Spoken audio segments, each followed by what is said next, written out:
Train की bogie बदलने के कारण समीरन सहित उनके साथियों की बच गई जान। जाको राकेश संयम मार सके ना कोई। इसका अर्थ है कि कोई जिसके ऊपर हाथ भगवान का हो, आशीर्वाद भगवान का हो, उसका कोई बाल भी बांका नहीं कर सकता है। इस कहावत समीरन नामक व्यक्ति पर सही चितार्थ हो रहा है। रविवार को कंचनजंगा एक्सप्रेस ट्रेन को मालगाड़ी ट्रेन ने रंगापानी के पास जोरदार धक्का मार दिया था। इस दुर्घटना में 10 से ज्यादा लोगों की मौत हो चुकी है और 36 से अधिक यात्री घायल हो चुके हैं। इस भयावह दुर्घटना में कंचनजंगा एक्सप्रेस को 2 बोगी भी बुरी तरीके से क्षतिग्रस्त हो चुकी थी। इन बोगियों में यात्रा करने वाले कई यात्रियों की जानें जा चुकी है। इसी दौरान ट्रेन में एक स्थानीय विद्युत उपकरण मरम्मत कंपनी के प्रबंधक के रूप में काम करने वाले समीरन चट्टोपाध्याय धूपगुड़ी से उठ रहे थे।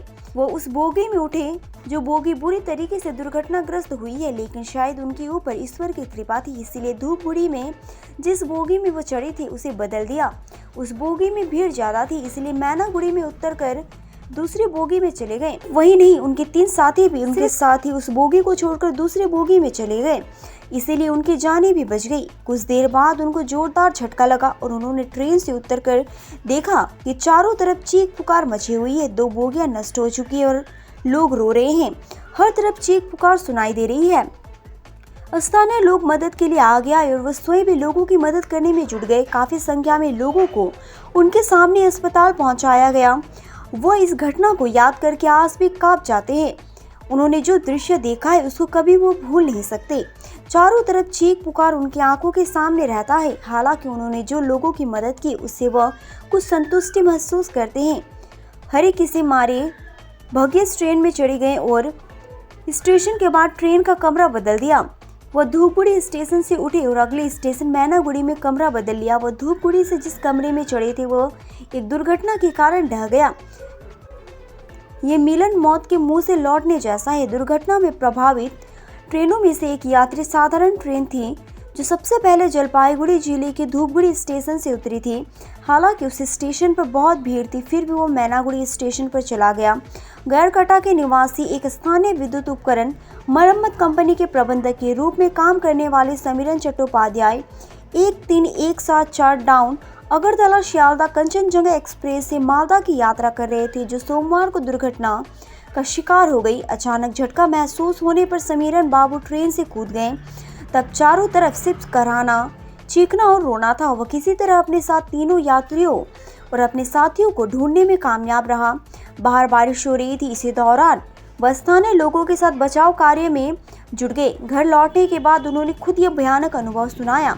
समीरन बाबू के साथ कंपनी की 3 अन्य टेक्नीशियन भी थे। वे सभी सुबह धूपगुड़ी स्टेशन से कंचनजंगा एक्सप्रेस में चढ़े। यदि वे गाड़ी नहीं बदलती तो दुर्घटना का शिकार हो जाते।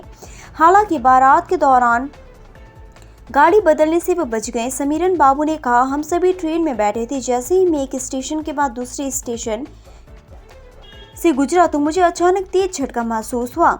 ने खुद को बचाने के लिए ट्रेन से छलांग लगा दी। उसके बाद सामने वाले काटने की स्थिति दर्दनाक थी। चारों ओर लोग चीख रहे थे और खून से लथपथ लाशें। अपने सहयोगियों को मत ढूंढो। उस वक्त स्थानीय लोग छुट्टी पर आए और बचाव कार्य शुरू कर दिया। हम चारों ने बारिश में उनकी यथासंभव मदद की। फिर हम लोग लगभग 1 किलोमीटर पैदल चलकर एक अनजान जगह पर गए और बस से सिलीगुड़ी पहुंचे। उस वक्त घर के लोग खबर पाकर फोन करने लगे। গুড়ি থেকে মালদা যাচ্ছিলাম। কোন ট্রেনে করে যাচ্ছিলেন? কাঞ্চনজঙ্ঘা এক্সপ্রেস। ওই ট্রেনে কি দুর্ঘটনার কবলে পড়ে আজকে? হ্যাঁ, ওইটাই দুর্ঘটনা কবলে পড়ে।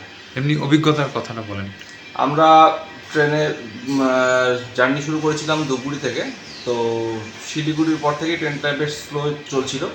আচমকা রাঙাপানি স্টেশন পার করার পরেই একটা ঝাঁকুনি অনুভব করি। তো প্রথমে ভাবলাম যে হয়তো এমার্জেন্সি ব্রেক করেছে, কিন্তু না। তারপরে ঝাঁকুনিটা ক্রমশ বাড়তে থাকে। তো আমরা যথারীতি আশপাশের যে শক্ত যা জিনিসপত্রগুলো হাতের সামনে পেয়েছি সেগুলোই ধরে টাইট করে ধরেছিলাম। এরপরে একসময় ঝাঁকুনি বন্ধ হয়ে যায়। আমরা বাইরে বেরিয়ে এসে দেখি পেছন থেকে দুর্ঘটনাগ্রস্ত হয়ে গেছে আমাদের পরের যে বগিগুলো আছে সেগুলো।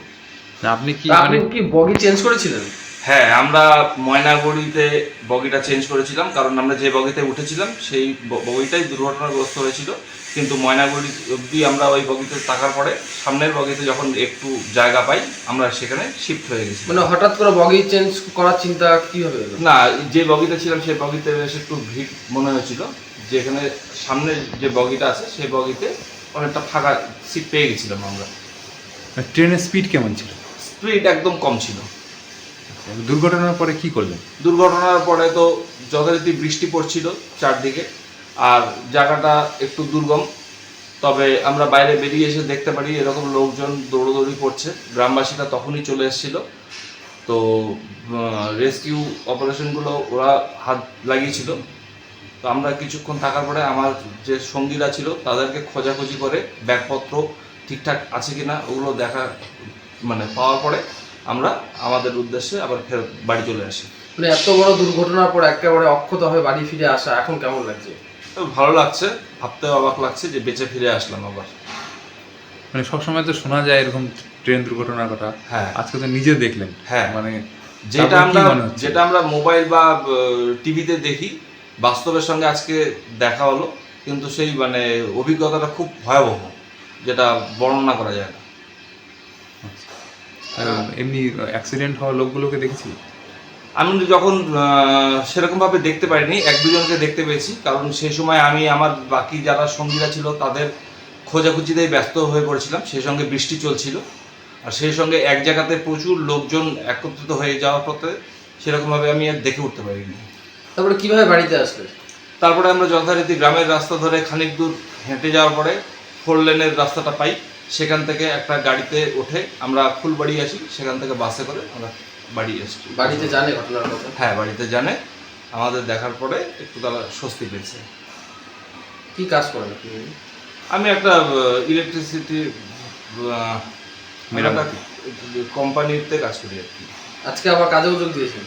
না, কাজে যোগ দিয়েছি, কিছু কাজ ছিল সেগুলো কমপ্লিট করতে এসেছি। আপনার নাম? সমীরণ চ্যাটার্জি।